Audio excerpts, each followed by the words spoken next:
Thank you and good afternoon.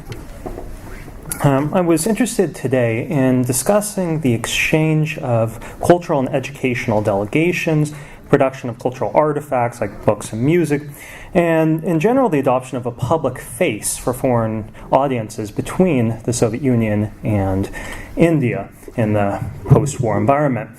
One of the topics that's of interest to Cold War scholars at present is the effect that the competition between the world's superpowers had on the developing world, or third world nations as we call it. And India, of course, is one of these examples I think is particularly instructive and meaningful when looked at from the Soviet case. So reorienting, I'm trying to add back into our understanding of Soviet global politics, Asia. And I got onto this topic by looking at competition between Chairman Mao thought and the Soviet Union and realized how central India was. Reference point for Americans who are not specialists, and this is perhaps Louis Armstrong and the exportation of American jazz music in the post-war environment, the ways that he was able to challenge institutionalized racism in the United States by being a public face. The Soviet case, David Oistrakh, a violinist, was able to do much the same.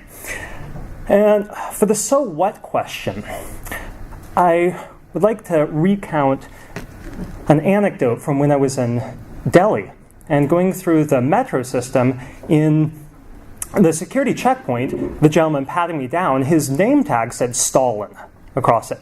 I thought this requires an explanation for most American audiences. Fortunately, I couldn't take pictures there, so I give you instead a 2006 Telugu film from India called Stalin, which apparently is like Play It Forward with less Kevin Spacey and more Stalin. Or in the digital age, we have M.K. Stalin, his Facebook page, who's a treasurer in Tamil Nadu, India. What's interesting is he's not a communist politician. It's simply the case that the cultural capital in India of the Soviet Union was sufficient to produce people like that. Or in the case of literature, we can look to Jhumpa Lahiri's The Namesake, in which her main character is named Nikhil Gogol Ganguly, after the Russian poet. And this process of exchanges had implications in tourism. Here's Kerala, India, which has replaced on some of their beaches like Kovalam. Russian is actually the language of tourism and commerce, which is very surprising. And again, the same is true of Goa and some markets in Delhi. I don't want to suggest, however, that this is a one-directional process.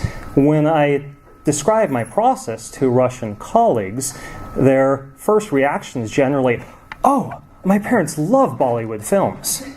And speaking to an elderly Bengali gentleman in Kolkata, who happened to be the head of the student union at Patrice Lumumba Friendship University, he recalled how the dean of his college was suggesting Ayurvedic, that is traditional Indian medicinal cures, to students there. And this is a Russian team. There's Khrushchev.